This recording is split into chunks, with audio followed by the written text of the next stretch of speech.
লীগ নিষিদ্ধ করা এদেশের গণমানুষের দাবি। শাপলা চত্বরের পটাতন সূচনা ভূমিকা হয়েছিল এই তৌহিদি জনতার হাত ধরে। তাদের পরিণতিও আওয়ামী লীগের চেয়ে খুব ভালো কিছু হবে না। এদেশে মোট 10% নাই, বাকি যে 90% জনগণ তাদের ব্যাপারটা আপনারা মাথায় রাখবেন। যদি মাথায় না রাখেন তাহলে আপনারা ভুল করবেন। এই 90% জনগণের উপরে যে জুলুম নির্যাতন হয়েছে, যে অত্যাচার হয়েছে, এগুলোর উপরে আপনাদেরকে মনে রাখতে হবে। আওয়ামী লীগ নিষিদ্ধ করা এদেশের গণমানুষের দাবি, এটা খেয়াল রাখতে হবে। খেয়াল রাখেন, এই যে প্রত্যেকটা আয়নাঘর উন্মোচিত হচ্ছে, এখানে রবীন্দ্রসঙ্গীত পাওয়া গেছে? রবীন্দ্রসঙ্গীত পাওয়া যায় নাই।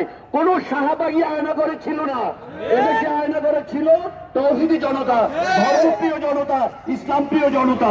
সুতরাং তাদের মাধ্যমে তাদের রক্তের মাধ্যমে এই সরকারের পতন হয়েছে, তাদের দোয়ার মাধ্যমে, তাদের আন্দোলনের মাধ্যমে এই সরকার পতন হয়েছে।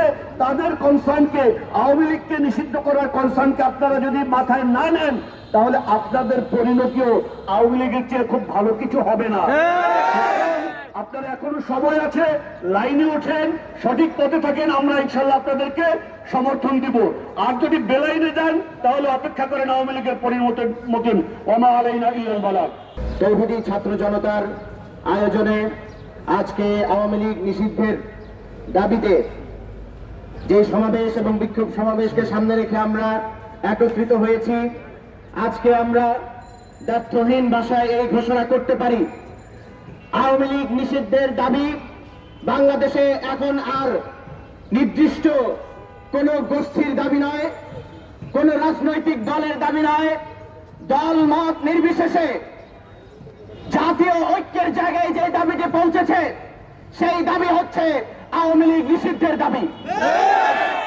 বিগত 16 বছর ফ্যাসিস্ট আমলে যেমনি ভাবে আলেম ওলামা তৌহিদি জনতার উপর আওয়ামী ফ্যাসিস্ট সরকার জুলুম নির্যাতন নিপীড়ন চালিয়েছে, এর সূচনা হয়েছিল 2011 সালে, যখন তারা কোরআন সুন্নাহর বিরুদ্ধে আইন করে নারী নীতিমালার নামে কোরআন সুন্নাহর বিরুদ্ধে যুদ্ধে লিপ্ত হয়েছিল।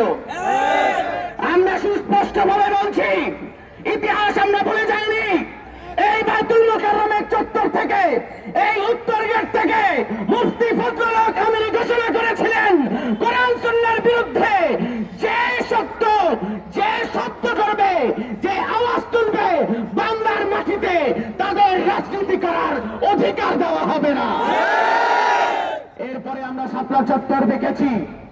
2013 সালে শাপলা চত্বরে তৌহিদি জনতা, ভারতীয় সাম্রাজ্যবাদ, এই ফ্যাসিবাদের সুর যে শাহবাগ থেকে উঠেছিল, সেই শাহবাগকে যে শাপলা চত্বর রুখে দিয়েছে, সেই শাপলা চত্বরের পটাতন সূচনা ভূমিকা হয়েছিল এই তৌহিদি জনতার হাত ধরে। আমরা সুস্পষ্ট ভাষায় বলছি, আজকে 16 বছরের ফ্যাসিস্ট শাসনের পর যখন আমরা একটি বাংলাদেশ পেয়েছি, একটি নতুন বাংলাদেশ আমরা পেয়েছি, এই বাংলাদেশ, এই স্বাধীনতা এমনি এমনি অর্জিত হয় নাই। এই স্বাধীনতায় তৌহিদি জনতার রক্ত দীর্ঘ 16 বছর যাবৎ আমরা দিয়েছি। 2013 সালের পর 2018 সালে যখন আওয়ামী লীগ সরকার আবার ছাত্র জনতার উপর কোটা সংস্কার আন্দোলনের বিরুদ্ধে দাঁড়ায়, তখন এই ছাত্র জনতার যে শক্তি মাঠে ছিল, সেই শক্তিও ছিল ডানপন্থী শক্তি। কোন শাহবাগীকে আমরা কোনদিন আওয়ামী লীগের বিরুদ্ধে করতে দেখি নাই। অতএব এই শাহবাগ ছিল আওয়ামী ফ্যাসিবাদের সবচেয়ে বড় এনাবেলার।